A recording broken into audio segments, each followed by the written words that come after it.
Historia misionera para el 10 de agosto del 2024. Te necesito una noche. Estando sola en su casa, Faith, de 11 años, dejó de coser el botón de la camisa de su uniforme escolar, tomó unas tijeras afiladas y se empezó a cortar lentamente los brazos hasta que le salió sangre. Entonces, empezó a marearse y sintió que se iba a desmayar. La vida de Faith había empezado a caer en picada unos meses antes, cuando habían operado a su madre de emergencia. Mientras su madre se recuperaba en el hospital, la niña había permanecido sola en casa durante 6 meses en la isla caribeña de Trinidad.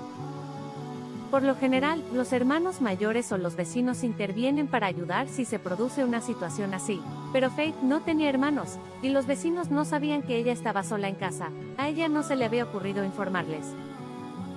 Su padre, que vivía en otro lugar y no se involucraba mucho en su vida, la visitaba 1 o 2 veces a la semana. ¿Cómo estás?, le preguntaba en cada ocasión. Estoy bien, respondía ella. A veces, le daba dinero y se iba. Faith no le hablaba de su vida, pues pensaba que él no la entendería. Faith aprendió sola a cocinar arroz y frijoles. Cuando se le acababan, sobrevivía a base de pan, mantequilla y queso que compraba con el dinero que le daba su papá, y con los escasos fondos que le quedaban a su madre en casa. Aprendió a coser para poder arreglar su ropa. Durante el día, iba a una escuela para señoritas. Ya la habían acosado antes, pero el problema empeoró tras la hospitalización de su madre. Las chicas se burlaban de Faith por su peso, su aspecto y su inteligencia. Al principio, Faith respondía de buena manera, con la esperanza de que se hicieran amigas, pero nada parecía cambiar. Su autoestima se evaporó y empezó a odiarse a sí misma. Una vez, pudo visitar a su madre porque alguien la llevó en automóvil al hospital, que quedaba a unos 30 minutos de distancia de su casa. Su madre tenía un aspecto frágil, pálido y apagado. Cuando Faith la vio, se echó a llorar. Quería contarle lo del acoso que estaba sufriendo, pero no pudo. En la escuela, el acoso fue en aumento. Un día, una chica le dijo, deberías suicidarte, así todo el mundo sería feliz. Y Faith se lo creyó. Pensó que se merecía que la insultaran. Pensó que no merecía amor, amigos ni nada bueno. Empezó a hacerse daño. Se privaba de comer. Se dejó crecer las uñas y se arañaba el cuerpo hasta sangrar. Entonces recurrió a cuchillas de afeitar, cuchillos y tijeras. Quería sentir algo, lo que fuera.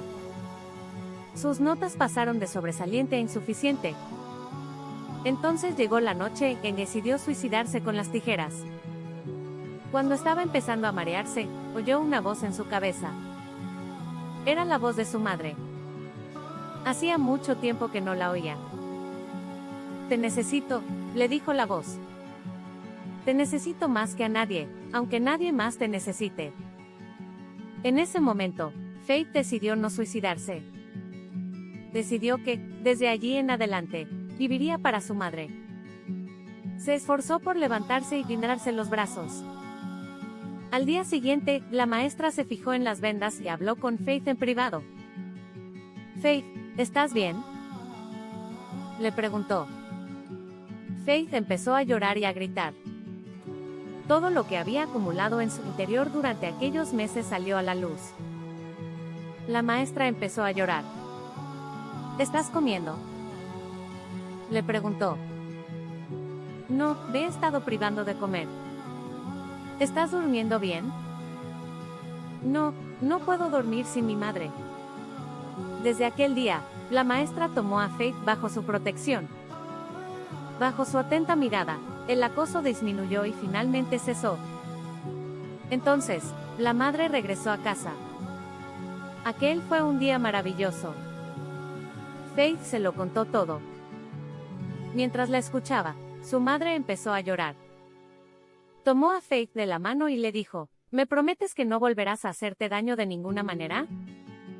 Prométeme que no intentarás alejarte de mí. Te necesito y te amo. Lo prometo, le dijo Faith, entre lágrimas. Debido a sus malas calificaciones, Faith tuvo que repetir grado al año siguiente. Y aunque esto la puso triste, su madre le dijo que era lo mejor. Y así fue. Faith dejó atrás a sus antiguos compañeros y se rodeó de otros nuevos que la apreciaban y respetaban. Hizo muchos buenos amigos. La madre de Faith empezó a asistir a la iglesia e invitó a Faith a que la acompañara. Ninguna de las dos había ido a la iglesia en años. Al principio, Faith no estaba interesada porque pensaba que sería aburrido, pero fue y disfrutó mucho de los cantos y del coro. Así que continuó asistiendo y no ha dejado de hacerlo desde entonces. Tanto ella como su madre han entregado sus corazones a Jesús por medio del bautismo. Cuando recuerda todo lo ocurrido, Faith cree que Dios le salvó la vida haciéndole escuchar la voz de su madre cuando más lo necesitaba. No puedo explicarlo, dice ella. Estaba sola en casa y sé que oí la voz de mi madre en mi cabeza. Supongo que ella era la persona a la que más necesitaba en aquel momento. Debió de ser el Espíritu Santo. Él sabía lo que yo necesitaba. A los jóvenes que también sufren acoso, les dice, si pudiera tener una máquina del tiempo y pudiera volver a los 11 años, me diría a mí misma, vas a estar bien. Todo va a cambiar. Vas a conocer a un montón de gente muy agradable que te va a querer y a apreciar tal como eres. Lo único que tienes que hacer es poner a Dios en primer lugar y todo irá bien. Esta historia misionera nos da una idea de cómo es la vida en Trinidad, y de los retos misioneros que existen allí. Parte de una ofrenda de 13º sábado de 2018 se destinó a construir una iglesia en la Universidad del Sur del Caribe, situada cerca de la casa de Faith. Misión Adventista se reunió con Faith en la universidad para escuchar su historia. Gracias por su ofrenda del 13º sábado de este trimestre, que ayudará a llevar esperanza a los jóvenes de la División Interamericana.